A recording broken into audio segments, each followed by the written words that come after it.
I'm psychologist Dr. Bryan Violet, and today's guest is Ben Murphy. He's my longtime friend, childhood friend, and brother of Senator Chris Murphy. We talk about what it's like to be the brother of a senator. We also talk about his life in San Francisco and what that city is actually like. Also, his less than militant agnosticism and how that's changed over the years, and his choice for Sinner in a movie, Everything, Everywhere, All at Once. This is the Catholic Sinner Show.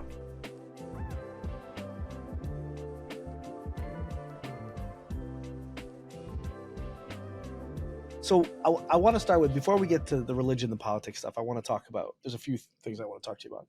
The first thing I want to talk to you about is where you live. Now, one of my favorite Catholic saints, I hope you're not like getting an itch right now as I'm talking about Catholicism, but is Saint Francis of Assisi. Mm-hmm. Yeah, and a good one. The great city of San Francisco was originally named after him. Mm-hmm. And my understanding of still is. Yes, still is. Well, is it though? I don't know. That's the question.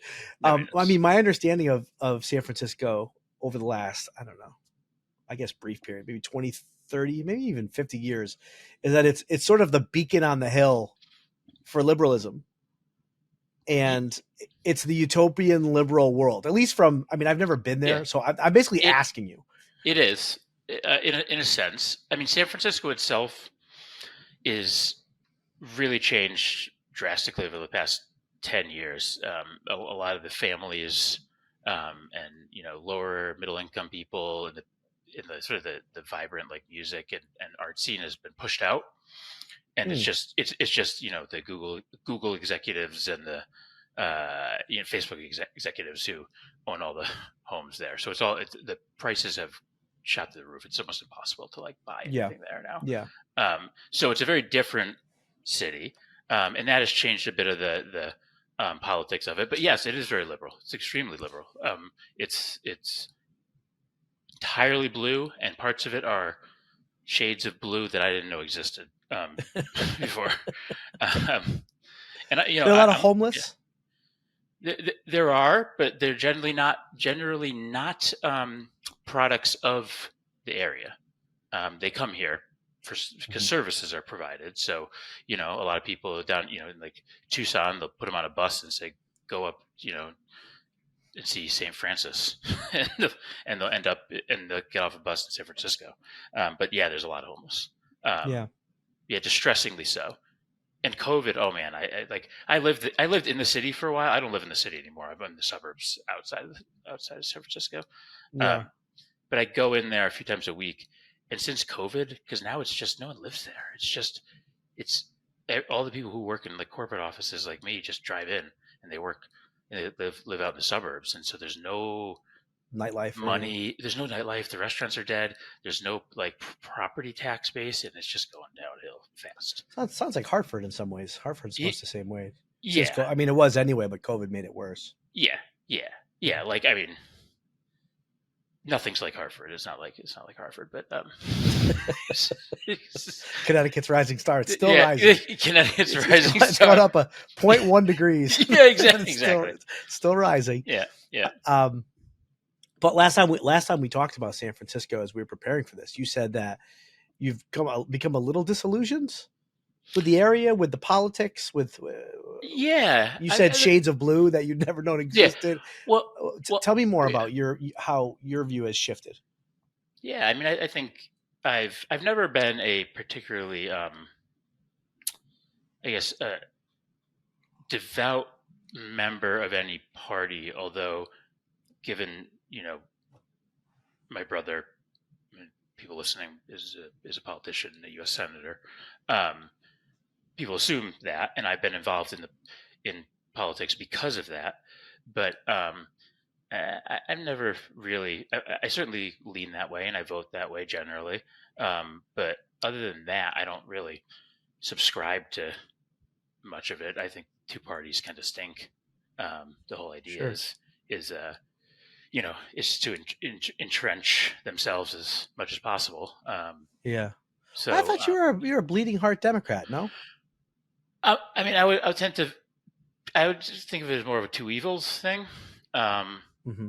and that they're both pretty broken at this Yeah. point. And until we fix how politics are funded in this country, they're going to be broken. Nothing's going to be fixed. Yeah. But unfortunately, it's whoever makes the most, whoever raises the most money, Right. is the winner. Yeah. So what did you experience as broken in San Francisco that made you kind of push yourself Well, yeah. away from Well, a purely Democrat platform? Yeah. I mean, to be clear, San Francisco is a giant international city, and its success is not a reflection of the Democratic platform. It's Okay. no more than Houston's is of the Republican platform. It's Sure. lots of different viewpoints go into it. No, my and by the way, there's a lot of great things here, and my children are Sure. Californians that are born here, so I guess I got to stop talking crap about it at some point. But I've been here for 14 years now, and I always found, and this is I've heard from a lot of people, and I don't blame San Francisco, although I kind of do. It's when you have a place where no one's from there, Yeah. and people are from here, but they're maybe their parents moved there, but most people that I meet are from the East Coast, or they're from Texas, or from somewhere else. And there's a lot of Asians, a lot of South Asians and East Asians, and so everyone's coming from it with a different worldview and a different viewpoint, which is that's great. That's wonderful. It's a melting pot. Well, sounds like DC when we lived there. It's very much like DC in that way, except I feel like DC still had a personality in some way. I don't know what it. It's hard pressed to describe it, but like San Francisco now seems like it's too nervous to offend anyone to have a personality. It's kind of like you notice on holidays, like I like a big multicultural city. I do. And it offers things that you're not going to get in Weathersfield, Connecticut, where we grew up. You're just never going to see it in Weathersfield or Hartford, the kinds of things you can access here in terms of, just like arts and, just exposure to things. But the problem is that everyone has a different tradition and view on the world and religion and culture, and do you wear your shoes in the house? Do you not wear your shoes in the house? What do you eat on Thanksgiving? What do you eat on do you celebrate what holiday? And I guess you go two directions. Everyone can take a stand and be like, no, we're doing it my way. Everyone's doing it my way. That doesn't work, obviously. Or you could say we're just not going to have a point of view on anything.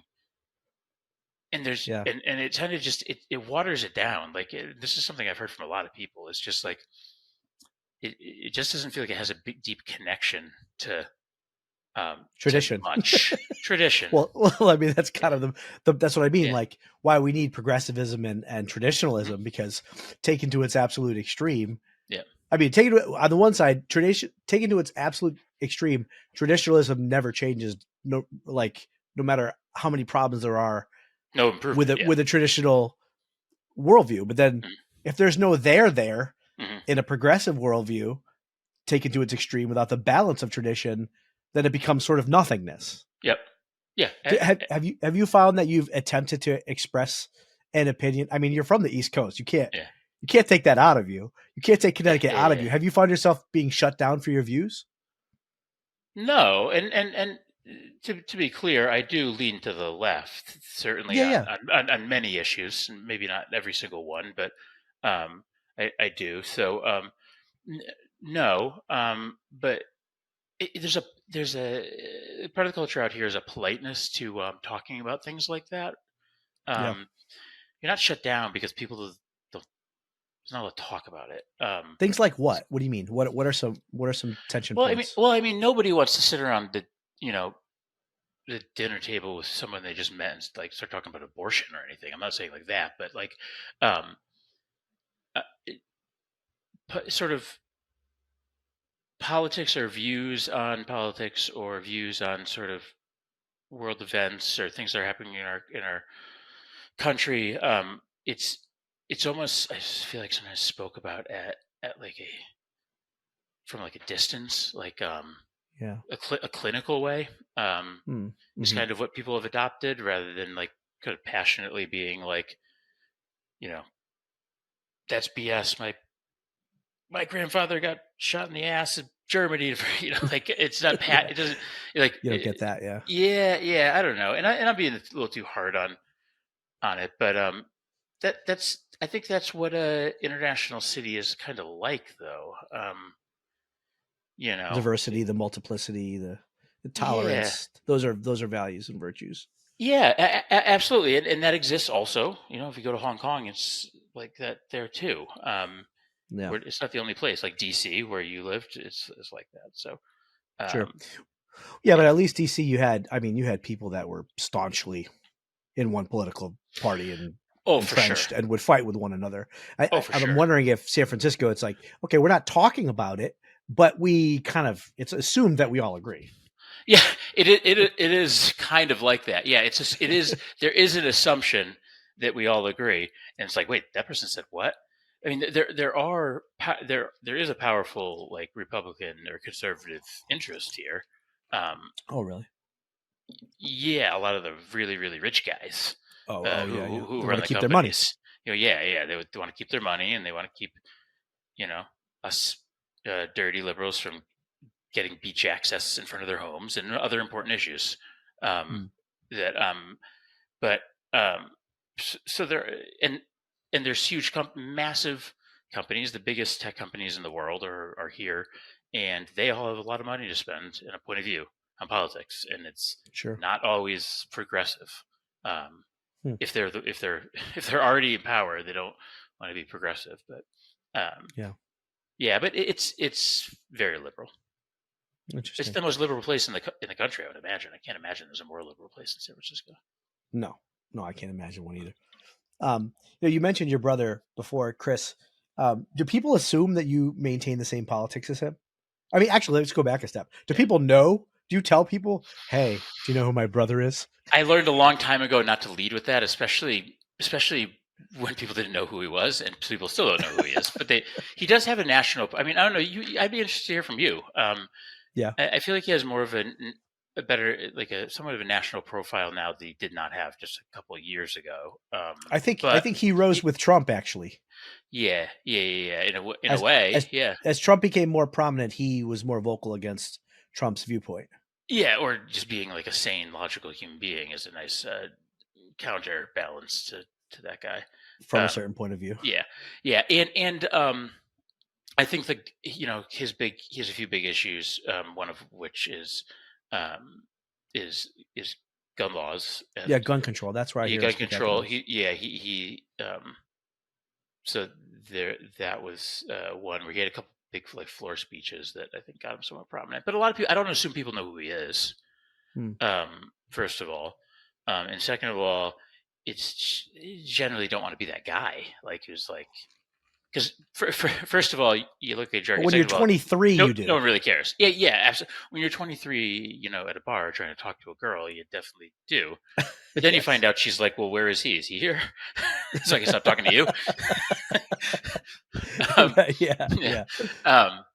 So no, but I mean, people I work with know, and neighbors know, and nobody's terribly impressed. But do they assume that you maintain the same? Do you maintain all the same politics as your brother? Not all of them. Not all of it. But what's interesting is when we spend time with him, and we do usually about 2 or 3 weeks a year. You don't talk about it at all, I bet. We don't really talk about it. No, he doesn't. He doesn't want to talk about it. I don't blame him. Because it's like time he can get away from it. He knows all our stupid views. Like he's been listening to us his whole life, and the last thing he wants to do is spend any time getting political advice from us. Because I mean, like, what a waste of time. Like, no more that I want to get like denim supply chain advice from him. Like, which is my job. But there's a difference. It's like everyone thinks there is. Yeah. Everyone thinks they're a psychologist. Everyone thinks they're. I mean, not consciously, but they act as a psychologist. They act as a philosopher. Yeah. They act as a politician. They act as a sports head coach. Yeah. Like these kinds of professions feel accessible to people. They can have an opinion. So So, it's a little different than running a supply chain for a denim company, right? Yes, I would agree. I would agree with that. Yes, not a lot of Monday morning quarterbacking of the decisions I make from the people around here. No one cares. Yeah. But yeah, yes. So there's only been. I really don't chime in with him at all on politics. I think the actually the most substantive thing I've said in 10 years, and he's had a political career for longer than that, and that resonated the most with him was probably just a few weeks ago. He wrote, and you, if you have not read this, you should read this, because I think you would find it fascinating. So he decided the new issue that he's going to take on,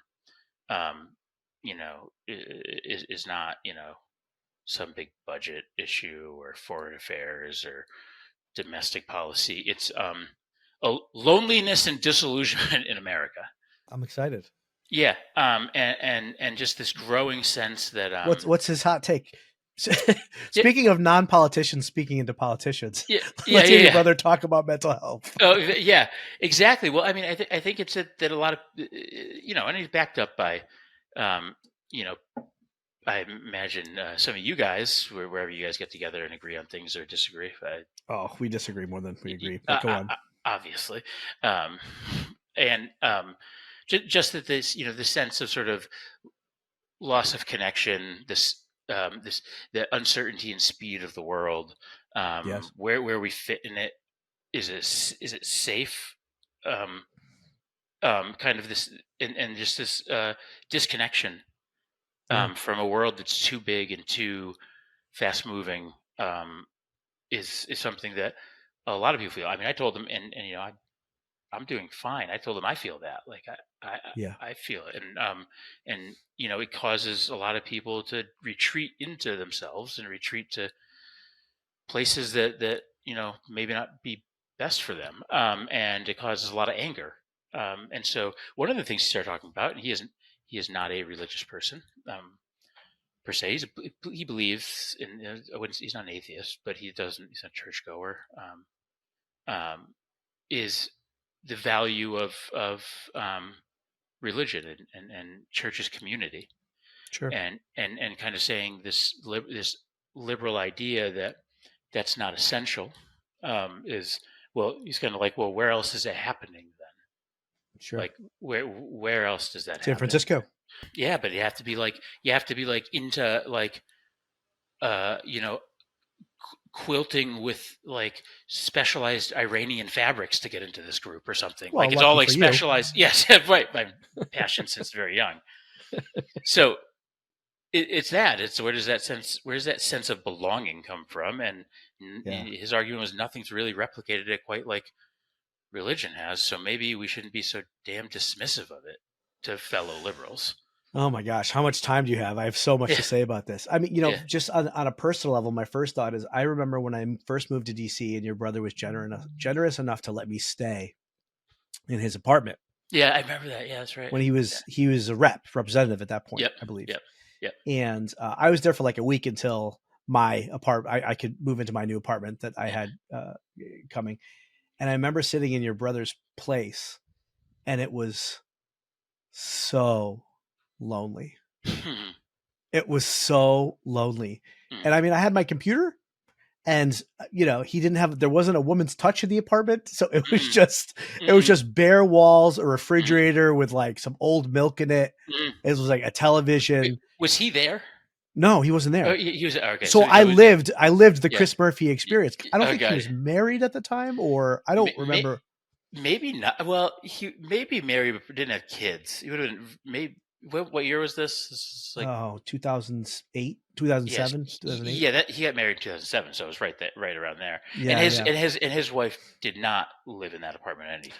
Right. So that's my first thought is I mean I can imagine him reflecting on just that life, and then also as you rise to power in any capacity, we have this assumption that we will finally earn love by being in a position of leadership, right? Because we look at the ways in which we are, held back by the constraints of our lives, and we see those with more privilege than us, and we see that as a reflection of power, and we hope that a lot of our deep desires and needs will be satisfied once we get there. And I mean, it's as simple as it's lonely at the top. It's just that cliche. It really is, because real leadership is a position of service, and it's hard to find people that can relate to your experience. I mean, how many friends does he have that are senators, that are friends, that really see things the way he sees them? Probably not many. Maybe across domains and different fields. Yeah. But like it does get lonely as you move up in positions of power. Absolutely it does. To the point itself, I mean, my professional interest of integrating psychology with faith, and full stop, I agree. I think there are a lot of reasons for what he's identifying: this loneliness, this isolation, one of which is living in a global society. Yeah. There's so many people that move back to our hometown because of the rootedness there. Yep. And just moving to different parts of the world, parts of the country, separates you from those people and things that know. We also have the breakdown of the family. Yep. And that contributes to it. Yes, I mean, we're talking about community here, and religion does provide a community among other benefits. And if we're looking at community for community's sake, then you have to ask yourself what principles and guidelines determine what comprises that community. Yeah. And that's when it gets pretty messy. And if there isn't something that guides you in terms of morality to sacrifice yourself for the good that's greater than you, yep, which has eternal consequences, not like I can just ghost these people whenever I want. Yep. If there's nothing transcendent about it, then even that community is going to break down. So to your brother's point, religion is one of the sustaining institutions that keeps people together and helps with loneliness. It absolutely does. And yeah, I mean, and part of it though is,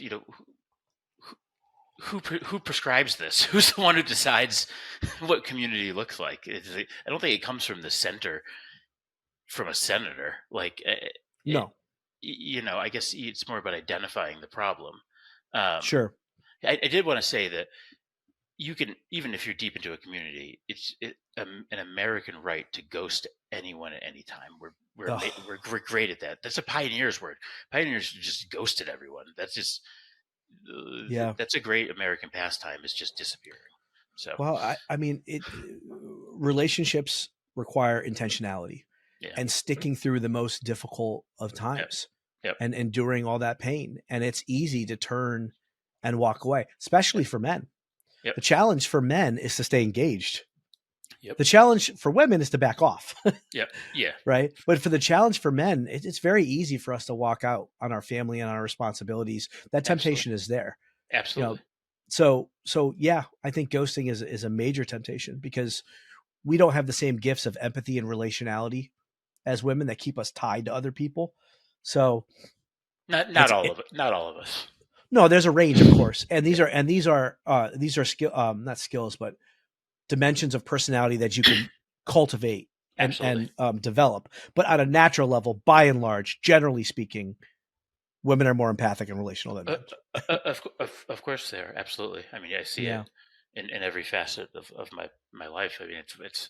I mean, I prefer generally to hire women. They're nicer. Well, they're more conscientious, especially when if they're young. I don't actually let this drive, and there's processes for checking this, but everyone has biases, and one of mine is hire women. I find them, especially younger, where they haven't established themselves. Young men, like out of college, and young women, they're a lot more conscientious, a lot more self-serious about work. Then and certainly empathic and have an emotional intelligence. I think advantage. So now you brought up denim. Now I've it's interesting, because within my company, for a very brief time, I'd say about 7 or 8 months, I was promoted. One might call it promoted to the title of director of operations.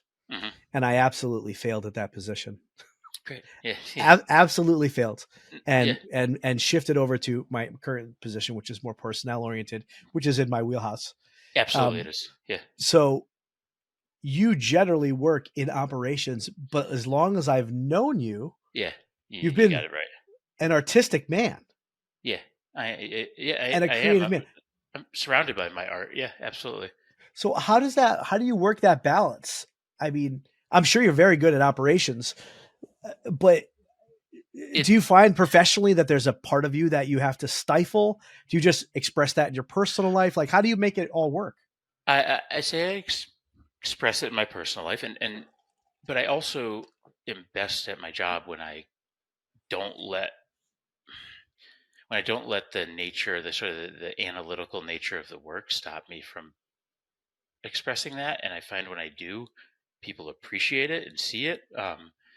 And it doesn't work to do like what you found out is I tried to do the same thing in a small company where like I Uh-huh. reported to the CEO, utter failure. God, no, it didn't work. But a big company where you can really you can delegate and you can Sure. different people have specialties. It can work. You can have space for people with very different viewpoints.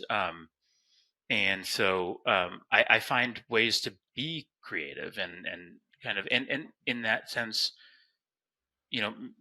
sort of make my own sort of brand for being that within a bunch of analytical people, to be a bit more creative. Although I am fairly analytical too, and I am a huge nerd for the area I work in. Uh, but yeah, that is true. That's funny that you spotted that and identified that because it's definitely true. What are some Um, ways that you exercise your creative, artistic self in the world of operations? Yeah, well, so for instance, I've found there are things that I'm bad at work, and there are things that I'm good at work. And one of the things I'm good at is messaging and presenting, and kind of Mm. fostering and facilitating connection between teams and people. And so Oh yeah. I've worked with the leadership of our function and have done trainings with people to teach them how to say what they mean, Yeah. In both an engaging way. in an engaging way and be Yeah. effective in that um, and generally I've been given it's a place. What I like about the companies is a place where it, merit usually wins and you're able to put forth new ideas and be creative about it.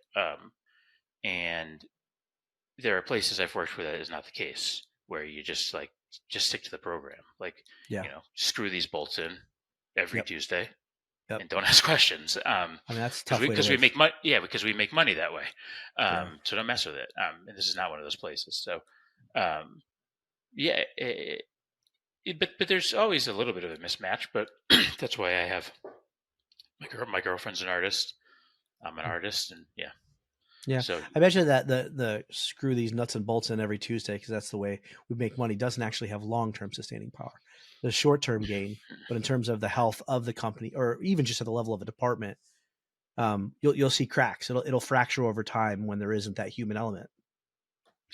Absolutely, yeah, absolutely, and you need to be finding new bolts in new places to fasten pretty quickly because yeah, somebody else is going to figure out how to screw those bolts in better than you do. Right.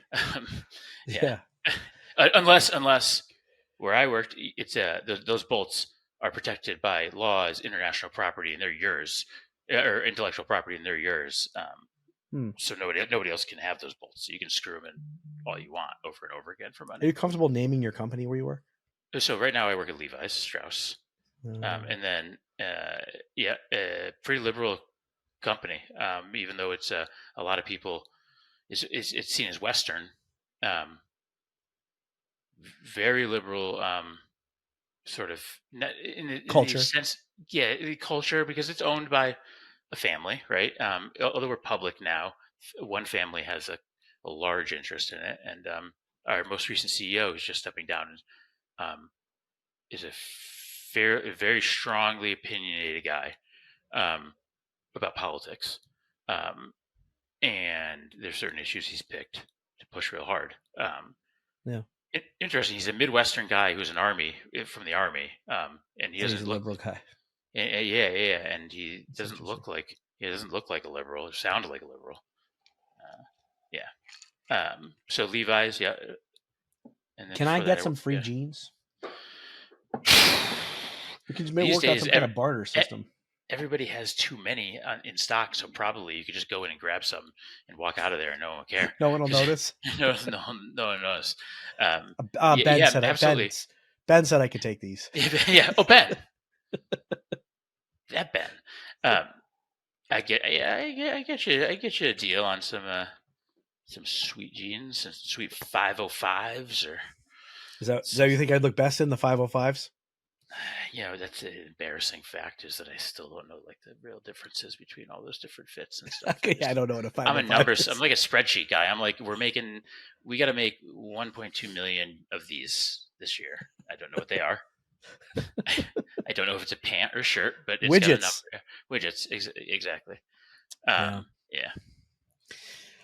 All right. Well, let's shift a little bit to religion because you said something to me interesting the other day about your faith. You were asking about what the show's about, and there was a little bit of concern that you didn't want to get into a debate or anything like that. And I assured you that's not what this show's about. It's just to draw out people's perspectives. But you say something very interesting to me. You said, I'm not as militantly agnostic as I used to be.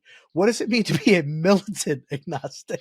Well, I actually will prove to you that there's no way you can know if God exists. If not, I will burn you at the stake. What is a militant agnostic? I would say, I think I said agnostic because I'm more careful throwing around the word atheist because I think it's so pejorative, and people, when you say atheist, people have it has negative connotations. And agnostic means something different. I'm not saying that they mean the same thing. They do not. And I think agnostic probably is more in line with what I am, but I wouldn't shy away from being called an atheist either. Militant, yeah. I mean, there was a time when I would call myself basically a militant atheist. Not that there's any militancy to it, but more than like unapologetic, I guess. Mm-hmm. Which I always felt that, listen, people who have a faith and a church mm-hmm. are absolutely unapologetic and should be. Not all people are very quiet and personal about it, and some now more than ever. Yeah. Now more than ever are what? Well, even from a faith perspective, people don't really. I mean, depending on where you live in the country, yeah. But at least in the Northeast where we live, there's almost a shying away from even acknowledging that one has any belief whatsoever. Yeah. Oh, yeah. I would agree. I mean, when we were growing up, I mean, it was much more common to, the assumption people would talk about going to church, and it was talked about regularly, and it's not. You're right. It's not. It certainly changed.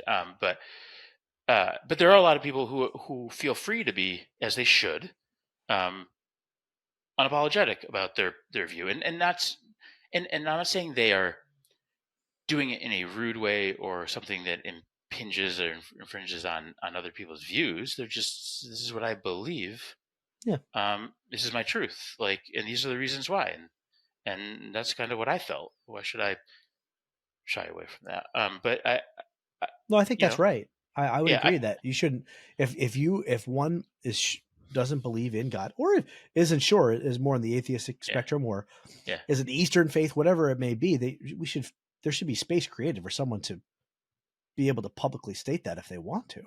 Yeah, and I still think, and by the way, I've tempered sort of my views on it, and I kind of come to the conclusion that, well, I can't possibly know the answer, so maybe I shouldn't be so loud about it. But I've come to the atheists still really. I mean, there's not much of a, and you may disagree. There's not much of a forum for people who identify as believing that God does not exist. Oh, I think there is. Yeah, and not in politics, I would say. You won't find one person really who's, and I guarantee you, I guarantee you, there are senators and Congress people who are absolutely atheists. Absolutely, But can't say it. but Yeah. you will not find one that has not listed what religion they practice. But they haven't, because they haven't gotten voted in. They wouldn't get voted in if they Yeah, right. publicly It would be espoused right. atheistic ideas. Yeah. There's no benefit to saying you're an atheist if you're a politician, and there certainly is a disadvantage. So Yeah. it's probably just that in itself.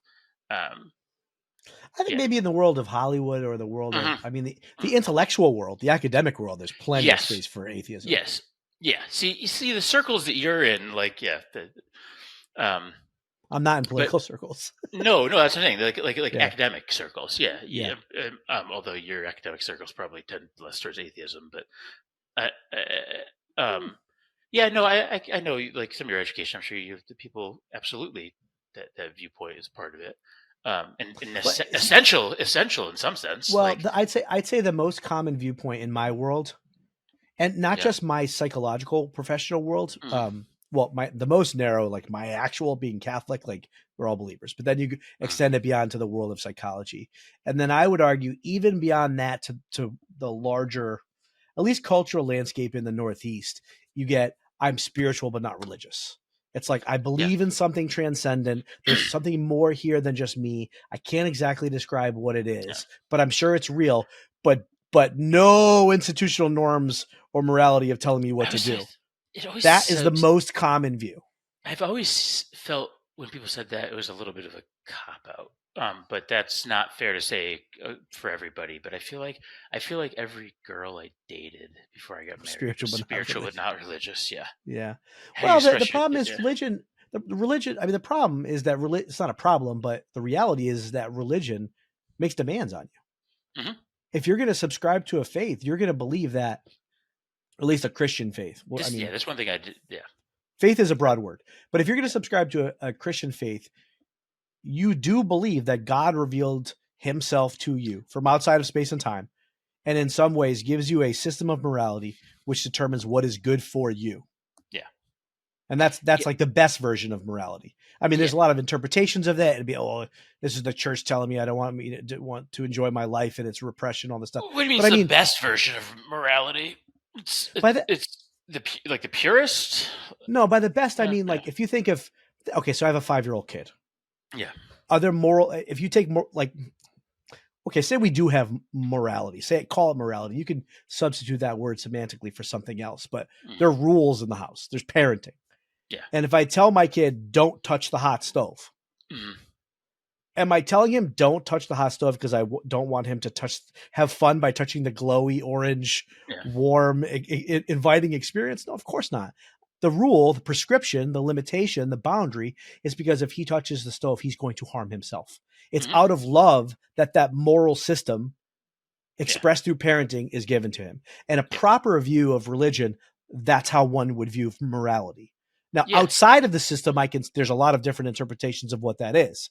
But within the system, you believe a Christian worldview is that God is a father to you. He loves you. And if he tells you don't murder someone, or if he tells you, I mean, name it, there are many moral prescriptions, but that is because that is harmful for you. Out of love for you, he tells you do this or don't do that. It's not always in the negative. There's the positive side of things too. It's the same reason that parents teach you things, right? I mean, exactly. So that's what I mean by a best interpretation of morality. Yeah, but then might it lead to it, and we're going to go down the road of like starting to debate, and I didn't want to have a debate, but I think I'm just discussing, please. Might the downsides of that be that it leads to lack of sort of interrogation of your own morality? Because where does it come from? What is the cost and benefit to it? Because if it is prescribed by God, it don't matter what the cost and benefit is. That's morality. That is right, and this is wrong. And with something like killing people, we don't hopefully have to have much of a debate on it. But there are things I think that can be represented as a question of morality that are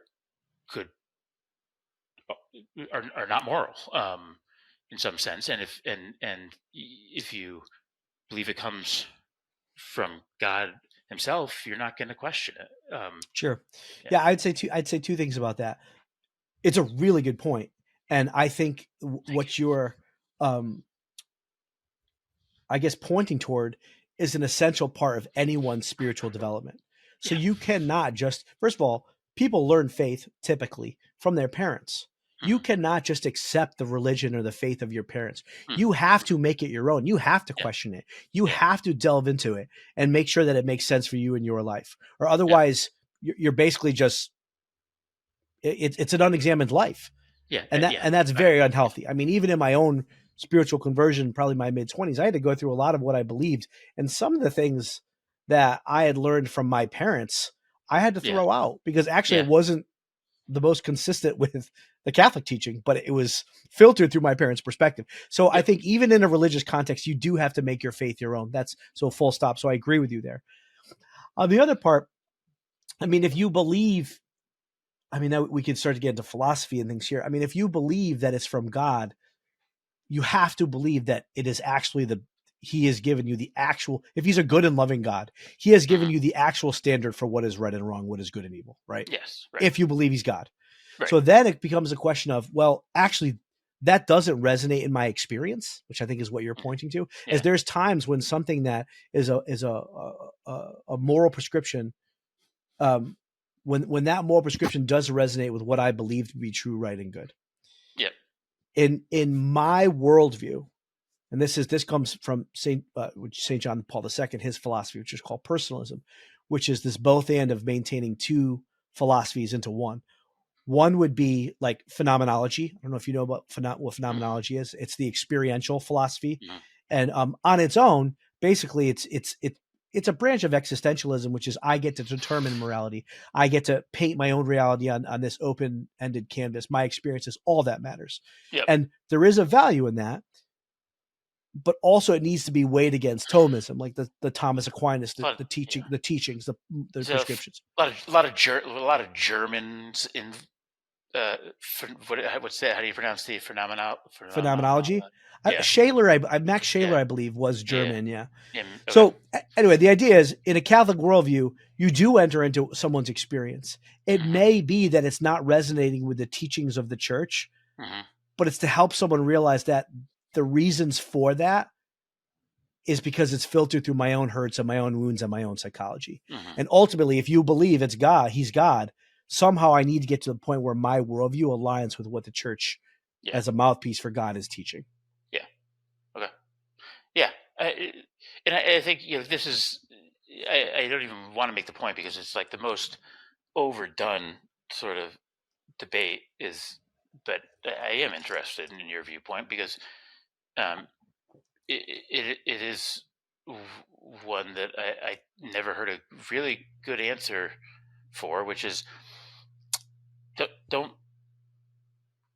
organizations and groups of people come up with their own morality and a consensus on morality just fine without a sort of a religious doctrine or connection to religion. Is there any case where they like a group of people came up with something that wouldn't be the connected Greeks, to like a universal reality, well, morality? I think the Greeks introduced the idea of virtue development. It wasn't heightened to the level of religion, but Aristotelian philosophy, upon which Thomas Aquinas built, was the closest thing to a secular system of morality that governs society well. I think what you often find nowadays are programs like that, but then you have to judge them by their fruit. You have to judge that system of morality that was generated by a secular program by its fruit, and whether or not that's actually leading people to happiness, or is it leading people to loneliness, as your brother pointed out. Yeah, but I would say that America is not so much as Norway or something, a fairly secular place in a lot of ways, and it has been, and early on, I mean, the founding fathers intentionally spoke about both sides, and intentionally found ways to divorce things that they're talking about from They were religion. deists. They were deists. They absolutely were, but they were questioning in themselves at that time, Yes. what they believed, and so it's the morality of the Bill of Rights doesn't come. I mean, there's obviously threads through it, but it doesn't come so much from religion. No, it's built on natural law. Yeah, right. Yeah, absolutely.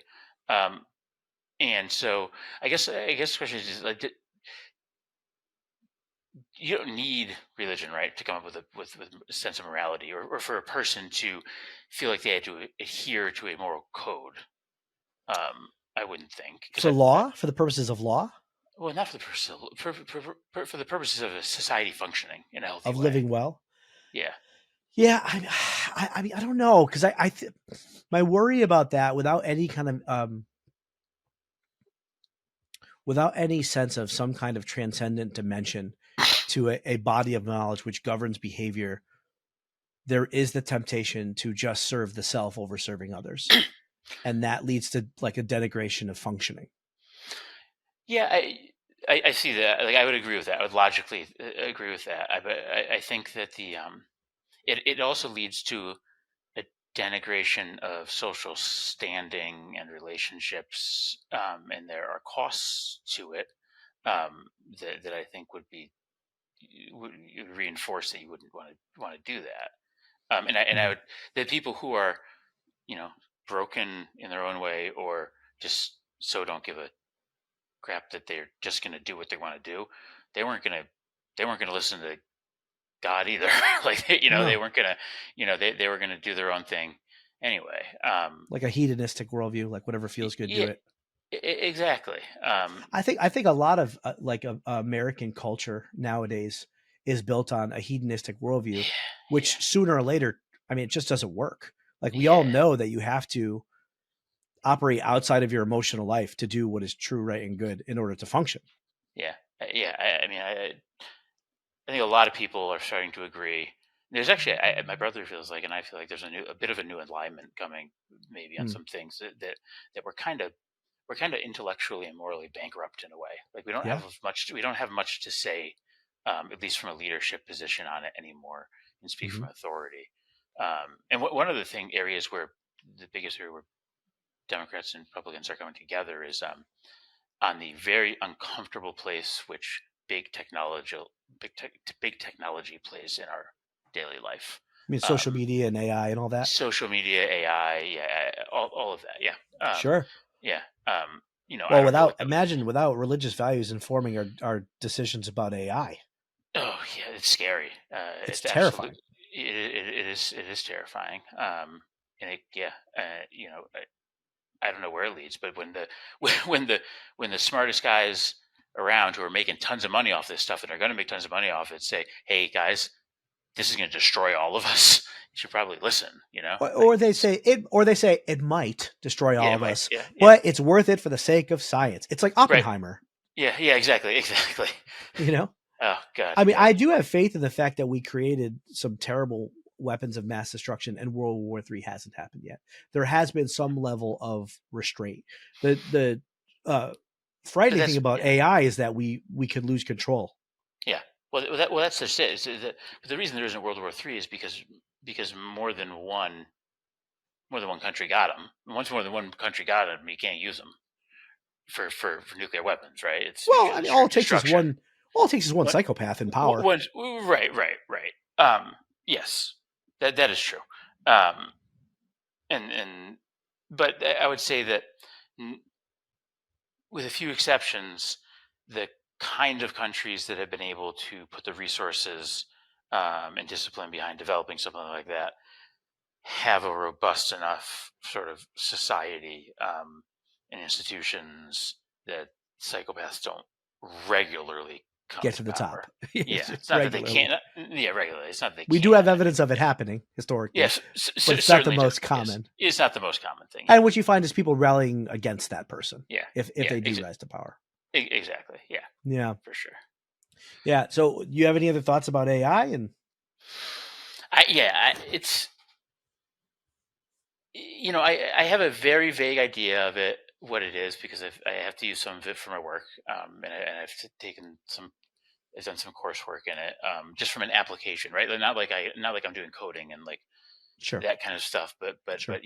we're dealing with models of in supply chains of hundreds of millions of parts and things flowing through factories in 60 different countries and all that. So Yeah. big data, it absolutely gives us a lot of power Yes. to learn and make decisions, and not have to check our work, um, and which is very valuable to not have to check your work. Yeah. And so, but it's a little frightening how fast it's come. Just it was like 2 years ago. It was like I guess it'll be something. To no, now like every kid in college is using like I know. AI to write I mean, reports. And I'm gonna use AI to edit this podcast. yeah, I'm sure you are. Yeah, Yeah. absolutely. And I it's native in the two biggest programs I use at work every day. Yeah. So but what is it? What does it go? But is it AI? Is it intelligent? Like, Not or yet. is it? Or yeah, or is it? It's still adhering to the rules set by humans on some level. Right? For now. The model, yeah. And then the question is, when Until does it it learn becomes beyond general that? AI. Yeah. Yeah. So, general AI. He's the head of the AI army. Sorry. Well, what I've learned to do recently is when you hear all these big AI guys come on podcasts and stuff, and they talk about Yeah. what they foresee coming down the road 10 years from now, 20 Yeah. years from now. Actually, those things are happening right now. They just won't Yeah. tell you. Yeah. For sure. Yeah. All of it. I mean, we just had Yeah. the first neural link. Yeah. Somebody like had, I don't know what this means. They had Google implanted into their brain. Yeah. Now, Oh what a God. competitive advantage that would be in Oh life. my God. Oh my You God. know? Would it be because we seem to be we're early adopters as a society. We are like hedonistically capitalistic, and so we pump new money into every venture so we can make money out of it. And so we do innovate stuff and come up with new products and technologies. And we also, as a society, are pretty early adopters. Like we accept change, not as fast as some. Like Japan, they like if there's something new, they'll upend their entire life to cater to doing something new. Yeah. But what is it like? All this, the whole idea of the internet being, it's about democratizing information and all this technology.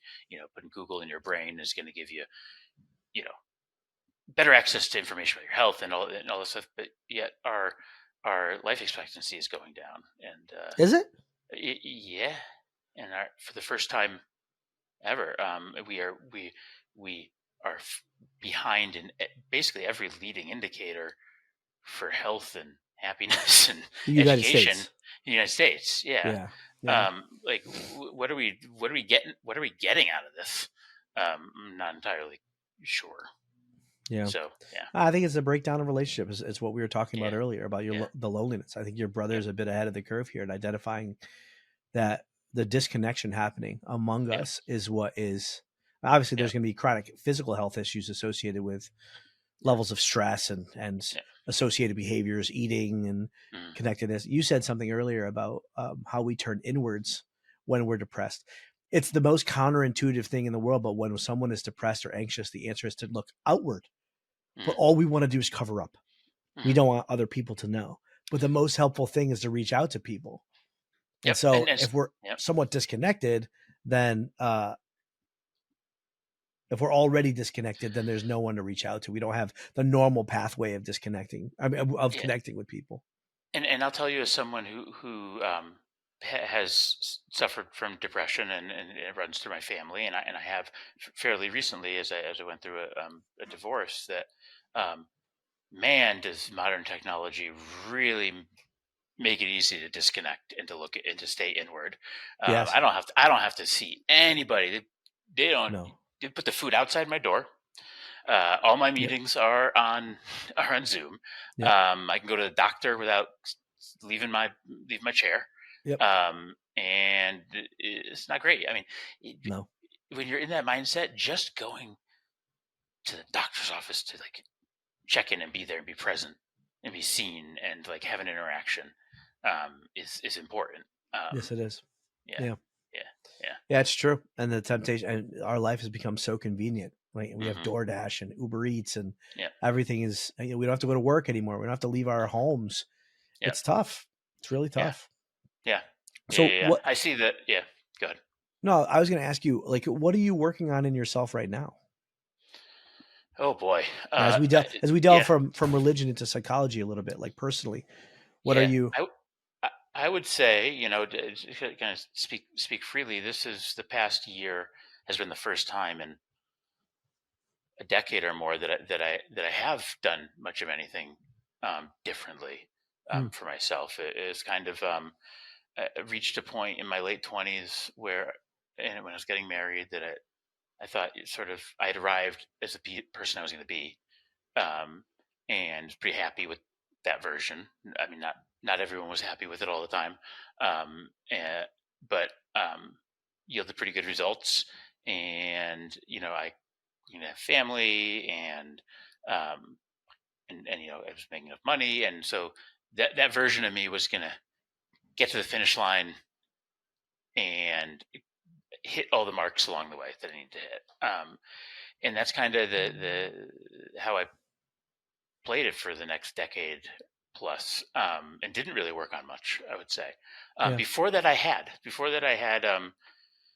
I had been going to like, I had been doing a lot of art. I had been going to like my atheist book club in DC, but, which yeah, these you can imagine. Everyone there except me was the Simpsons, the comic books store owner from the Simpsons, basically. The guy, the big guy with like the bad mustache. I wasted my Yeah. life. Yes, yeah. But I was intellectually curious and engaged, Hmm. and part of it is, well, soon after that, I got I got married and had kids, and so that's Just yeah, going, just going. you're just going, but it's not entirely that. There's an element, when you get married, you handle, things become about, your life. This sounds bad. Your life becomes compromised. That's not the right thing to say. No, you have But to. You're compromise. building a Yeah, shared life. yes, absolutely. You're building a shared life. And there's a wrong way to do that. We did some of those things wrong. And it wasn't until I kind of started having a realization, about 2 years ago, that wait a minute, this isn't actually. I'm not investing in the things that 20 years ago I liked best about myself. In fact, I don't see those evident in my life almost at all. What And are realize those there's a things? big problem. So I am a huge feeler. Like, I feel things very deeply. Yes. It can be in somewhat crippling, and some anxiety comes with that, certainly. Hmm. But can also have a lot of joy, and I can, um, sort of, through art or through writing, through just being like goofy and funny. Um, I'm someone in my workplace who I think brings a different element to it that people enjoy and find refreshing, and sometimes probably find annoying. But it's like a bigger personality that I kind of put away for this idea that I was supposed to be a more stoic, Mm. mature man. Mm. Um, um, like the idea of playing, I'm someone who, as an adult, like really likes to like play, like likes to just tinker with things. Like, I just, like, what did I do? Oh, just for my girlfriend, she has 3 kids. I have 3 kids, so it's like the Brady Bunch. But I was like, I told her, I'm always apologizing to you, and I was like, I'm not saying you're wrong. You deserve them. So I went and made an Apollo apology bot 6000, which is an apology robot that I delegate all of my apologizing to, um, which which is in the other room now. So anytime I have to apologize to her, I break out that. It's AI at its finest. And then I type my text into the robot voice thing into the and apologize to her that way. That's going to last about a week before she hits me over the head with something. But sorry, I did not clean the shower. yes. Or like, I'll tell you what. My mom was here the other day, and like one of her favorite stories is that when I was a kid, like when we were in elementary school, is that like one day, and I mean, you and I may have talked about this for all I know. One day I came home and I was like, I want leather pants. I want leather pants, Mom, and I want them now. And she's like, no, like you're not having leather pants. And I kept on thinking, I was like, well, I got a solution, like garbage bags, baby, like garbage bag pants. And she's like, you're not making pants. I was like, we have garbage bags. I could make pants out of garbage bags. I'll wear them. She's like, you're not going to school with garbage bags in your legs as an 11-year-old. And ultimately she won that argument. But I put up such, like, I was so committed to it. But did she? Because we're talking about it now. Did she win the argument? No, she didn't. She didn't. I'll tell you why. Because she brought it up at dinner when she met my girlfriend for the first time last night and said this funny story. And my girlfriend Kimberly looked at her, said, like 3 months ago, he like disappeared into the kitchen, and he disappeared in the kitchen for a little while, and he came back out and he was wearing garbage bags on his legs that he cut to do garbage bag pants. And I was walking around the house, and he's like, these feel freaking good. You cannot stifle the creative spirit. Yeah, so that's a part of me that I've reconnected with. That and sort of assumed that it was not part. I assumed that it was a evolution of me. That was a child. That was the like child Ben, and then there's the adult, like more stoic, proper Ben, and that's better. That's an improvement. When that's not, I think, what was happening. The integration of both. Yeah, exactly. As you said, when you're working operations, you have this creative side in which you can connect with people. That to me exemplifies everything that you're talking about. It's this marriage of these parts of yourself that are creative and more fun and more playful with attending to adult responsibilities. You should never have to choose between those things. How can we integrate them into one reality becomes the question. Right. But there are risks to it, because with that side comes a more impulsive side of me, and my impulses are not always the best, and I get myself into trouble with things. So there's downside and upside to everything. Yeah. Sure. Well, you need both. You need one slow down, take a moment, think about it. Yep.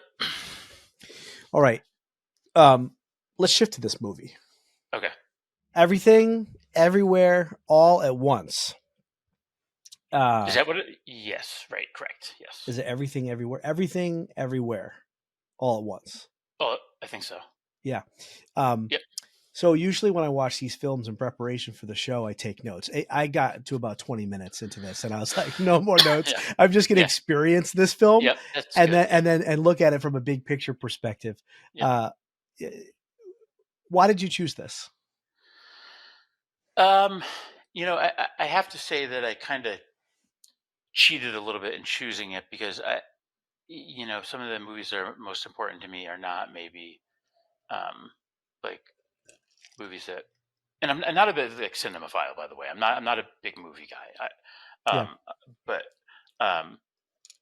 if something works for me, it moves me and it's important to me.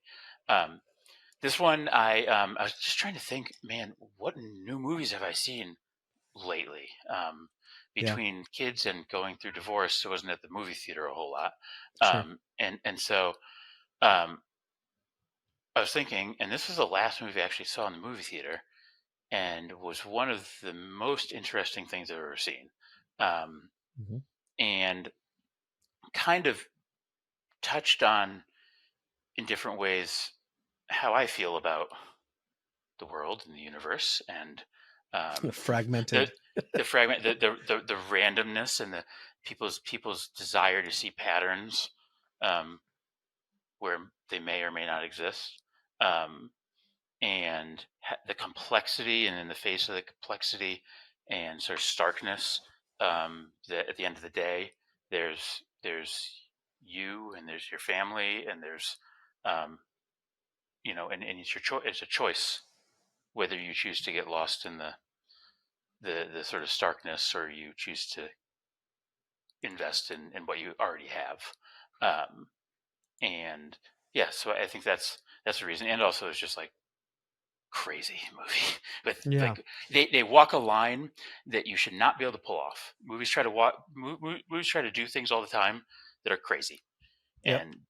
and they don't, like a fight that involves butt plugs that doesn't get pulled off. Like, it doesn't come It's away working. They walk the tightrope the entire time, and at the end, it's cohesive and it works. Well, I think there is a coherent. I mean, you said a lot of people are looking for patterns that aren't there. I mean, there certainly are patterns, and there is a cohesiveness to the film. That's how they were able to pull it off. Yep. Absolutely. In the fragmented multiplicity of reality as expressed via a multiverse. Yep. There are threads, if you pay close enough attention, that Mhm. that are present all the way through. Do you believe in a multiverse? No, I don't, but I think it's fascinating.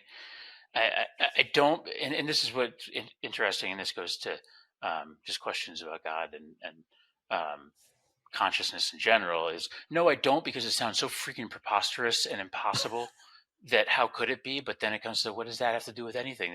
Whether or not I can conceive of something has no bearing on its reality. That's Like, true. I mean, I still can't conceive of like what happens at like a subatomic level. Like, I have no idea. I'll never know. No. What the experience of an atom is doesn't mean an atom isn't real. Sure. So, but it just seems so wildly silly in so many ways and improbable that I don't believe in it. But it amazes me, and it's fascinating that there are very well respected physicists in this world who absolutely think that's the most likely probability, or one of the likely ones. Now, our understanding of physics have changed considerably over the last 100 years. So who's to say, wild. what we'll believe in 100 years, and Yeah, things that absolutely. we accept as true now might be discredited. I'm sure. Sure. I did. I want to take credit for this view, but I can't. I told someone I was going to steal their view and then take all the credit for them and not cite them. But I do have a moral conscience.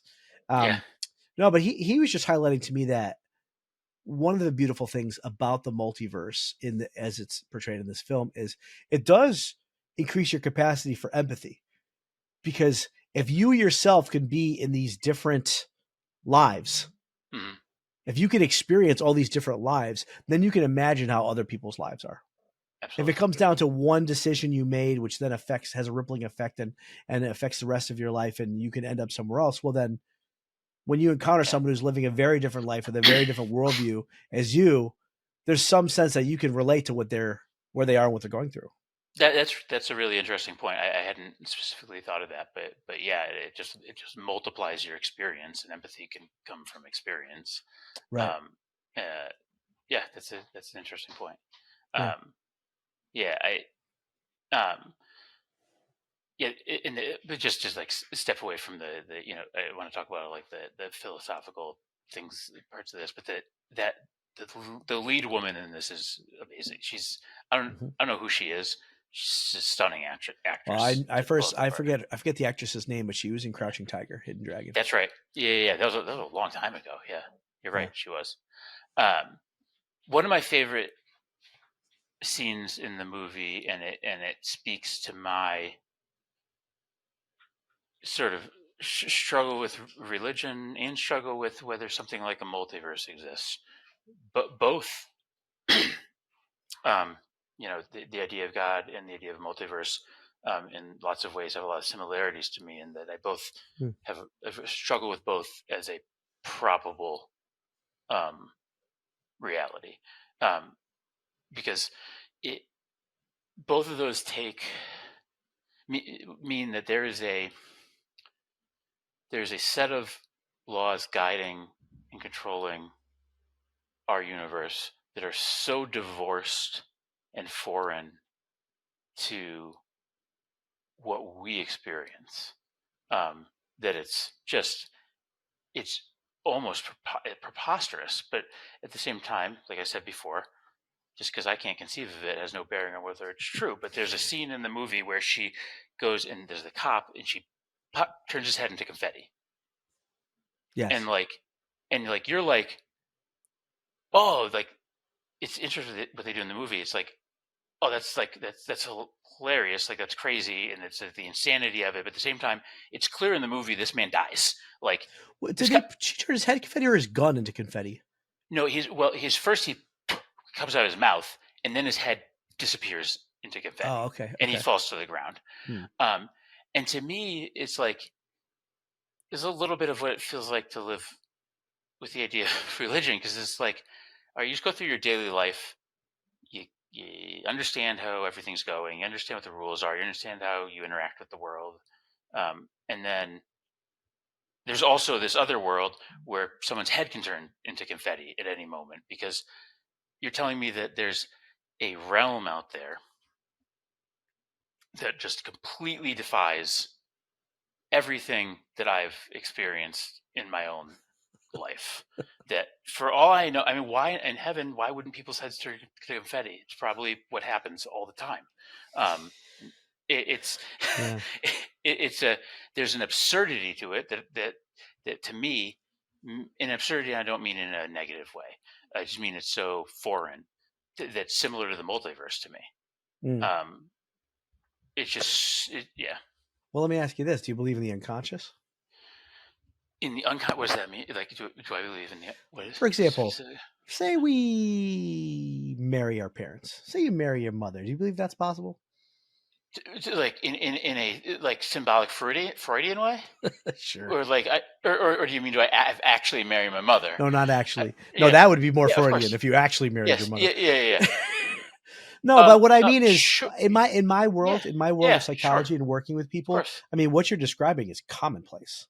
Yeah. Like, is there a set of rules or laws, or is there a universe that I don't have access to in my experience yet nonetheless is true? And we call that the world of projection, right? So, like, the most successful one I just came up with for a lot of people is they realize that, oh my gosh, I didn't choose to marry my mom, but it turns out all of a sudden, out of nowhere, after 5 years of marriage, I realized my wife is just like my mother. That's your unconscious operating. So you don't know the experience of thinking this person's just like my mom, but somehow unconsciously there are relational patterns or dynamics going on that show up only later. But I mean, there are things that not only are unseen until you are able to sort of appreciate them, and they're brought to your attention, and you think on them. But things that are so would be so upsetting to everything you know that you can't really ever understand it. So, like for instance, in current like quantum mechanics in physics, if you threw a tennis ball against the wall for a trillion years, 10 gazillion times, one of those times the tennis ball, all the atoms in that tennis ball would align under like the uncertainty principle at the same time, and they would just go through the wall. Or you can't prove that it will never go through the wall. You cannot prove that it'll never go through the wall. That's right. Correct. But how that could happen, or just the idea of a multiverse, we can't actually, as much as it's explained to us, I don't think we can properly conceive of it, but just take on faith that somebody knows what they're talking about. Whereas I think what you're describing, sort of this unseen sort of mechanics and realities, is like there's a logic to it that still makes sense to us. I see what you're saying. Yeah. I'm saying that like the but only after that logic are the But only after that logic is made known to us do we understand our unconscious psychological processes. It's not even just about a lack of awareness. It would not make sense until you see. I mean, a lot of times when I'm working with someone, one data point doesn't make sense at all. It's only when I string together a whole bunch of patterns and say, look at what's happening here, does that become coherent. So I don't know. It's not that far of a stretch for me. Like I don't necessarily believe in the multiverse, but like I believe in mystery in the sense that it's not impenetrable, but I believe in mystery in the true sense, like the Latin mysterium, which is there's always more that can be learned from a thing. Absolutely. And just to clarify, I don't think the fact that I can't use my experience to understand it or conceive it, like I said, has no bearing on whether or not it's true.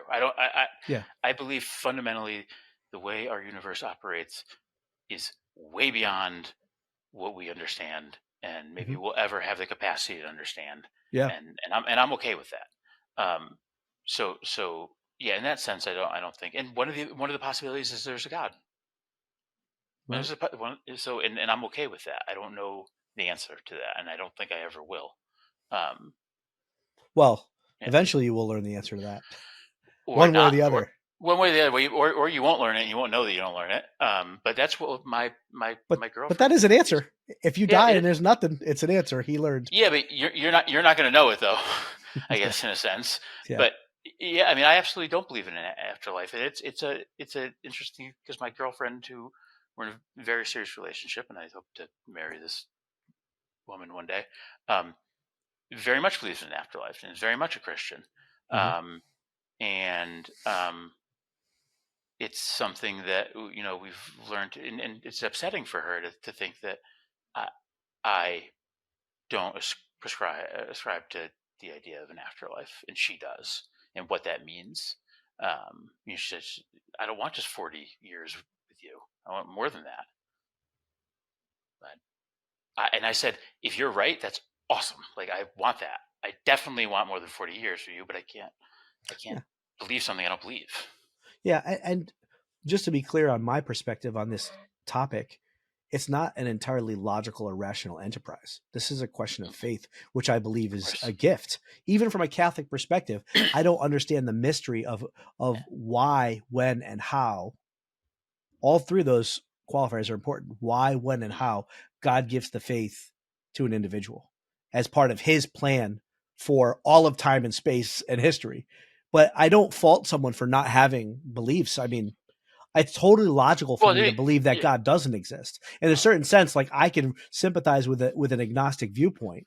I don't take the whole enterprise on reason. I believe because of a personal relationship, which I believe is Yeah. a gift of faith. So I don't fault anybody for not believing or not being sure. Well, yeah, yeah. You said there you don't fault people for not having beliefs. I have beliefs. I have beliefs. They're just not beliefs in Sure. I mean, it's semantics. a You know what I mean? supernatural. I mean, I faith. know. I was saying that as a joke more than anything else. Yeah. But yeah, absolutely. And uh, I don't think that. Um, again, it's evolving for me. It is really evolving. Yeah. And I don't know where I'll be with it in 10 years. I, I have a hard time seeing myself as becoming a practicing uh, Christian, but who knows? I don't know.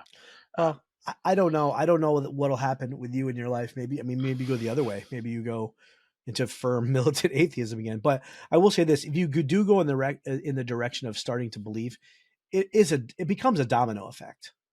It's like if you Yeah, believe, it very quickly becomes, well, if this is true, then boom, yeah, then I should start, and like this affects my whole life and my eternal life. Then I should start yeah, practicing. How can I live this way? So, yeah. I mean, I know it feels like where you are to over here practicing feels like a million miles away, but I think if you take a step in that direction towards theism, then the rest Yeah. happens very, very quickly. Does that make I'll sense? and I'll take a step wherever like I'd step. I don't think I would intentionally resist it so much, out of pride or time already spent on things, and there's something very comforting, something I want from that. Like, Yeah. uh, there are so many things about religion that I see value in. I mean, I've moved around from city to city a lot. Man, it would be really nice to just go to a church and like when you don't have any friends in a new place and like Yeah. to meet people from the same background.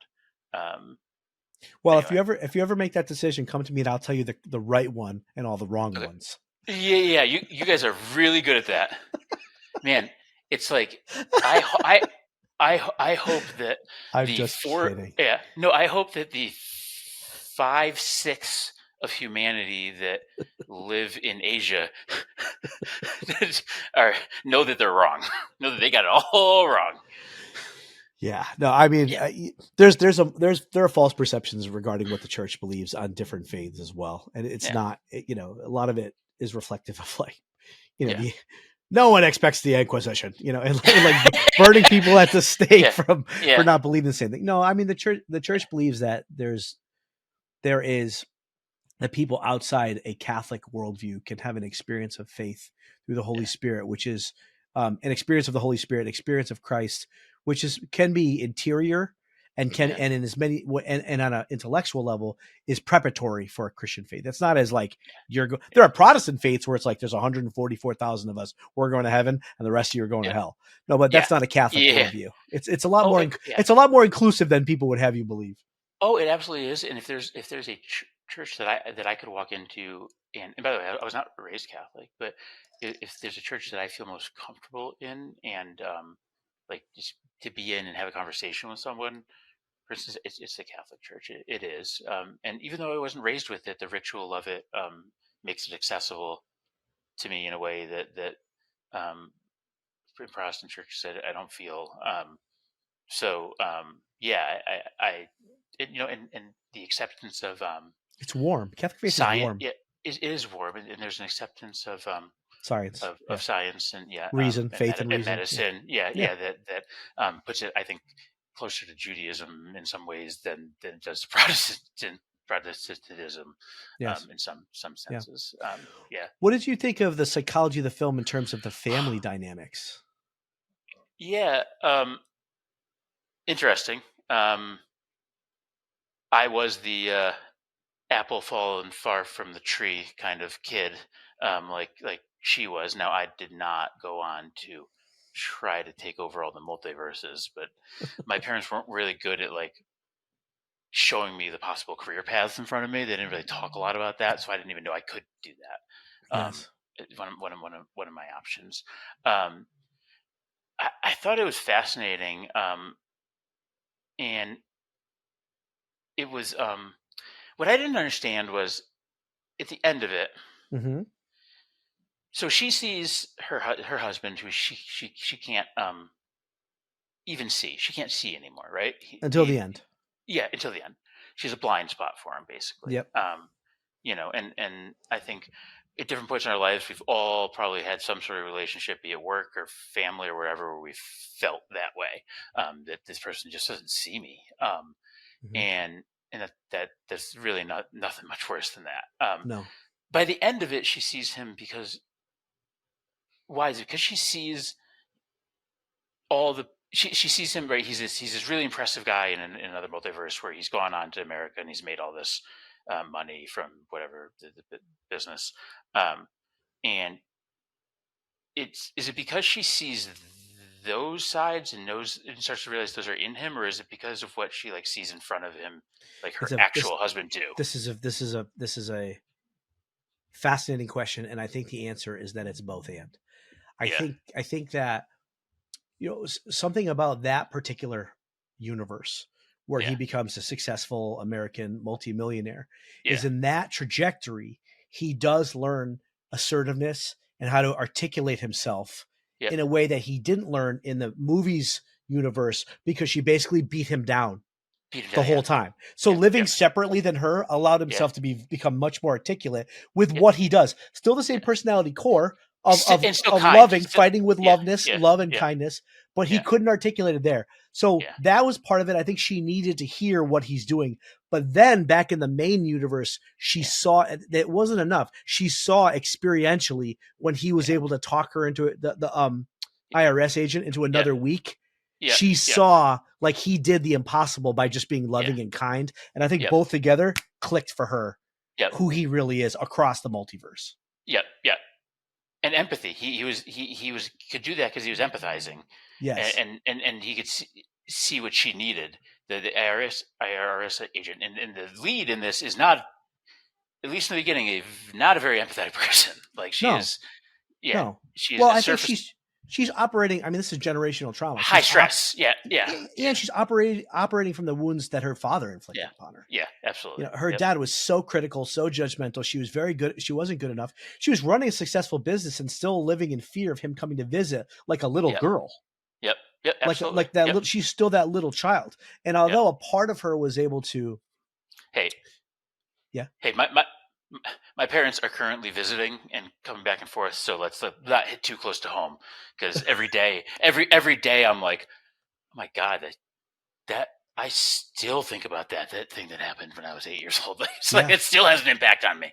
Well, Yeah. there's stuff to process there. There may be stuff to process, but what Yeah. you find is in the main, okay, so there's the alpha verse, but I don't know what we want to call the movie verse. We'll call it the movie verse, the main storyline. So in the movie verse, she does break away from her dad with the promise of something different with her husband, the love. And so that was really healthy and really good. Now the weight of her personality structure wasn't like, it almost crushed him and almost led to their divorce. Like the way that personality structure was formed because of how harmful her dad was still impacted her in a negative way. But she had a taste of love enough that she was willing to make the decision to leave home. And in many ways, I think when you go one level further to the daughter, she acted towards the daughter the same way her father acted towards her. Yeah. And she was really, really critical. But the beauty, like because of that love that she had with her husband years and years and years before, the thing that allowed her daughter to still want a relationship with mom was the dad. Was the healthy attachment of the dad, the playful, loving dad who couldn't articulate it. And mom still ran the roost and stuff, but she had some experience of love from her father, which made her not give up on her mother. Yep. Absolutely. And then you have the, I love the James Bond sort of version. Maybe not James Bond, but the successful American version of the husband. Who said, you're all scared and confused. That's why you're fighting. All of you are scared and confused. And this is very Christian, by the way. You're all very scared and you're very confused, and I'm fighting as well. And my way of fighting is strategic and necessary. And in many ways, it goes unseen. His way of loving people, his impact on the world is unseen, is not as overt as the power dynamics and the control and the criticism and the yelling. And then she learns how to love like him. But I just love how his interior experience gave him the most freedom and the most peace in a way that was unseen until he articulated it in another world. But right. It's so difficult because it's so difficult to live that way, but also have a dimension to your personality, which is assertive. Oh yeah, absolutely. And can say, this is what I'm doing. It's like, don't mistake my kindness for weakness. To have that power and authority when necessary, but generally operate from a loving standpoint. Yeah. And that comes with, I think a lot of people have that. I mean, it's, if you're sort of a people pleaser in a way, you find yourself in that situation, right? Is that you can be a highly intelligent, strategic thinking person, and at the same time can find yourself getting railroaded by every other stronger personality in the room. Right. But that he showed a way to actually break through that. I think was cool. There's nothing wrong with people pleasing. The only problem with people pleasing is when it's compulsive. And I can't, and I'm only a people pleaser, and I subjugate my own interior experience to the will of others and the perspective of others all the time, and I can never assert myself. That's when it's a problem. Yeah, and then you basically don't have an identity at that point. I would imagine. Yeah, right. Your identity gets absorbed into whoever's in front of you. Yeah. I mean, I'll be honest. Like in my younger years, I didn't get that close to it, but that's a element of me that I had to work on a lot. And to find my own ways to be assertive. And then once you start being assertive, it's like a drug. Like and you can go too far. Yeah, you could absolutely go too far. You can become an asshole very easily. Yes, absolutely. Yes. Yeah. And the pendulum has to swing back to the mean. This is the great gift of Aristotle of virtue development. Yeah. It's a mean between two vices, right? Yeah, that's right. Yep. Yeah. Tell me about the bagel. Yeah, the everything bagel, which is interesting. I just think it's hilarious that this is a. Did I send you a link to an article about it? Maybe I didn't. No. That it was being there's a group of psychologists somewhere who were trying to work this into their work with ADHD patients.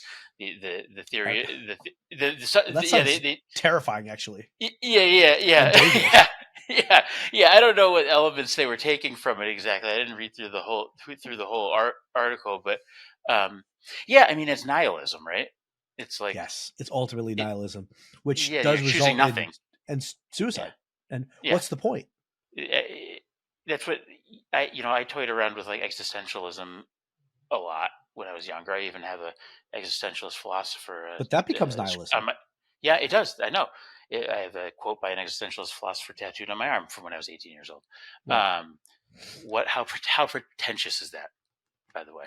To have Sartre, I have a Sartre quote in French. I don't speak French. Tattooed on my arm from when I was 18 years old. Unbelievable. Yeah. Well, the Yeah. thing about you is that you're not pretentious, but a part of you wants to be. So badly. Yeah, so badly. I would be seen in a The certain power way. differential where Yeah, you're above yeah, people because you have yeah. some secret esoteric knowledge that puts you Yeah, above them and makes you feel better about yourself because they're down here. Exactly. And not realizing, not being self-aware enough at any point to realize that everyone's just like, what an idiot. Like, He doesn't even speak French. he doesn't speak French. I had to call around to our high school friends to find one that spoke French to translate it for me. Right. But I don't think anyone has ever mistaken you for an idiot, though, Ben. no, yeah, that's kind. That is kind. But man, what was I going to say? I had a point there and I completely lost it. Existentialism leading to Oh yeah, nihilism. existential. It does. It does. Because you ultimately are.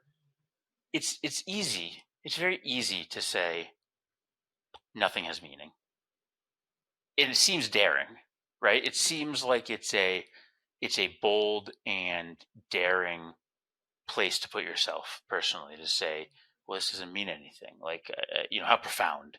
Um, but it's effortless, and it's a really easy thing to say, and you don't have to do any work to say it. You don't have to do any work to become an existentialist. No. And that's what I think. That's what I realized. And it doesn't yield, and it has no fruit. No. Yeah. No. Yeah. For whatever your perspective is on faith or religion or philosophy, whatever, being a good person is hard. Yeah. Living a Christian life is hard because it's Yeah. constantly calling you to grow out of yourself and mature. Mhm. And whether or not you believe in the direction that you're being asked to mature in, that's an enterprise that's exhausting and painful and Mhm. difficult. And it only Mhm. is possible because it's colored by love. That's it. Mhm. I mean, that's Christ on the cross. The only It's not, reason it's out of love. It's the only way is you it can ever endure suffering. is it ever colored by fear? It can be fear Yeah. of punishment and damnation, Yeah. but Yeah. in the Catholic world, we have the sacrament of confession, and there's this prayer that you say in confession for absolution of sins. It's called the act of contrition. So it goes, "Oh my God, I'm heartily sorry for having offended thee, and I detest all my sins because of thy just punishments." So fear. Mhm. Yeah. So fear is good enough for reconciliation to reconnect. Yeah. But the second half of the prayer is this: but most of all, because I have offended thee, my God, who art all good and deserving of all my love. I firmly resolve with the help of thy grace to sin no more and to avoid the near occasion of sin. In other words, fear is a reason. Fear of hell is sufficient reason to try and get your life back together. But it's not the good. The greatest good is love. It's Yeah. like, think of your kids. Like, if I don't get out of bed and help my sick kid, am I scared that they're going to puke all over myself? Is that a good enough reason to get out of bed? Yeah. But that's not as good as my poor child. Yeah, right. Exactly. And I'm willing to suffer for them for that reason, because my poor child, because I love them, and then I'll take care of them in that way. Yeah. Yeah. Without question. Yeah. I mean, the nihilism, I mean, it's a hopeless worldview. It's leads to despair. There's without meaning, to me, it's so obvious. It's so obvious that there's so much meaning in everything we do, everything around us. Of course. I mean, even you as an artist, I mean, there's meaning in what you derive from what you express or what you receive in art too, from other people's art. Well, absolutely, and one of the reasons I fell in love with my girlfriend is she's an artist and she's a collector of things too, and she showed me very early on, and this is something that was very divorced from my life, sort of just a presence to like appreciate something in front of you. Mindfulness. And mindfulness, and to put meaning into things. She'd kill me if you knew this, but she gave me a gift, like the first date, which was just a little old-fashioned matchbook that had a feather in it and a stone. And feathers are very important to her. They tie itself. There's in the Bible. There's some meaning to it, but also it's deeper than that. And the stone, man, I forgot what the stone meant. But anyway, it showed me. I was like, this person is. First, I was like, this person is insane. This is an insane person. She's handed me a matchbook with nonsense. Like what is this? She's a crazy person.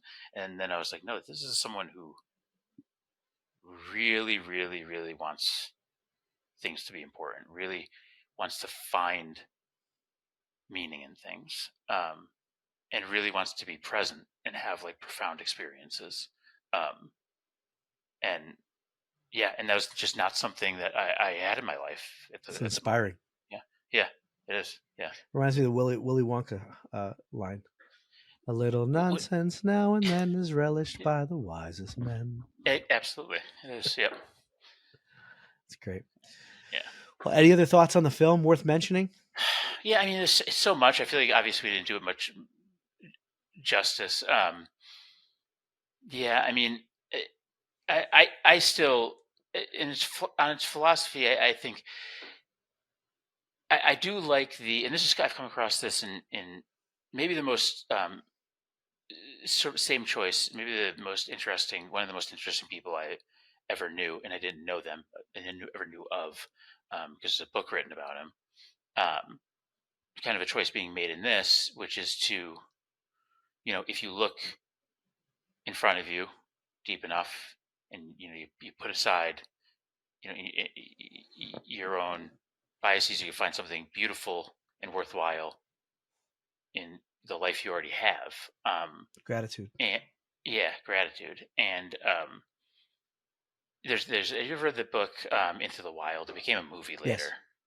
Yeah, that this guy who has more absolute guts to do what we all talk about and actually sell his car, pretend money doesn't exist, and just be in the world and see where it leads him.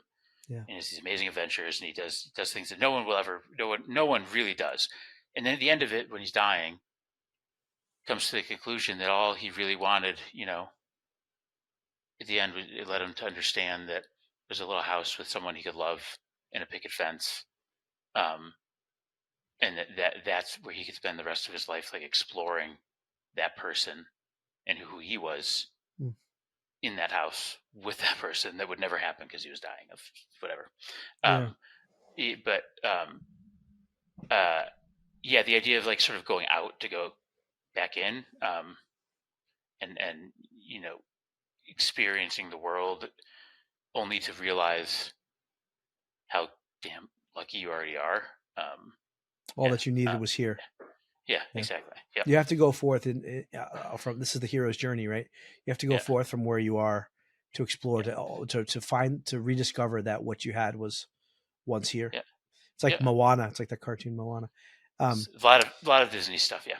And one last point I wanted to bring up too was something very interesting at the end, the final interaction between the mom and the daughter, and you sympathize for the daughter throughout because of how hurtful the mother is, and some of the things she says, how critical she is, the way she looks, her life choices, et cetera, et cetera. It's interesting at the end that the mother comes to a beautiful balance, and this is in some ways refers back to what I was saying before about that personalism of JP2 with the phenomenological and then the objective truth being married together. Because the mom says to her, number one, she says, I don't know how to love you, and I know there's discord between us, but the most important thing is that we stay together. That's the first point. But the second point she gets to is, I am hurtful. I do want to acknowledge and validate your experience, but there's also objective truths. She yells at her. She's like, yeah, but you do only call me when you need something. You do need to lose weight. you do she goes like all the directives that she formerly used like to hurt her child when her child was looking for like empathy and connection. And so the mom comes to this marriage of like, I want to respect your subjective experience, and certainly not use my viewpoint to hurt you or cause disconnection between us. I want to validate where you are and the way you see the world, full stop. But that doesn't mean I can't mother you and say what you're doing is wrong and you need to do better things and you need to live in a better way. And this is the both and, which is so complex and difficult for us in life as human beings. We want to move to one pole or the other, whether it's in the political spectrum or within our own psychology, is to maintain both as true. It's especially true in parenting. It's like, I'm sorry you've had a tough day at school. I'm sorry. I know you don't want to take out the trash right now. Yep. I know everything's difficult for you. You're playing your video game and I'm sorry, but I want to teach you responsibility. Yep. So go take it out. Right. Like there's that, you need the truth and you need the directiveness as well as that connectivity, Yeah, and you need to weave it together in a way that doesn't just make it seem like you're haphazardly jumping from being, a dictator to a tyrant to permissive. Yeah, exactly. And there has to be a common theme between them, which is not easy to. When I have a hard time understanding it, sometimes that a kid understands it. Yeah, I was just trying to convince one of my 10-year-old twins. He didn't want his grandparents who were visiting to come to his basketball game because he has like a performance anxiety thing. And also they're both athletes and good. They're better than average on their team. But his brother's the best one on the team and he's kind of like close to the middle, and that's fine. And he doesn't have a problem with that in itself. But I think he didn't want his grandparents to see that. And talking to him about, well, sure, we can make it comfortable, and you could do that, or it's 40 minutes long. You can stretch yourself, and you know what? You can stretch yourself, and I bet you're gonna play better than you think you are, and you're gonna feel better about yourself afterwards. Because if you see Gama and Guppa afterwards, and they didn't come to your game, that's gonna be uncomfortable. So or they came to your game. What if they came to your game and you played terrible, and afterwards they showed you that they love you regardless of how you played? Absolutely. Yep. That's what we really want. Yeah, and really, Nate, Grandma's going to buy you more things the worse you play. So just well, we should probably talk through that parenting direction.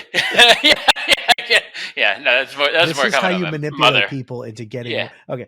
Yeah. Well, listen, Ben, it's been awesome having you on. I really appreciate this. Hopefully, I didn't screw up too much and make you have performance anxiety. Hopefully, I made this comfortable and safe enough that you could feel, freedom to be yourself. And it was great connecting with you. Wait, hold on. This is a podcast. I thought you were my psychiatrist, and I thought this was our weekly appointment. We're gonna double dip. What are my medications? We're gonna double dip. The bill is in the mail. Yeah. Oh, wonderful. Yeah, it was 2 hours. That's gonna be a lot. This is awesome. I'm gonna listen too. Cool. Absolutely. All right.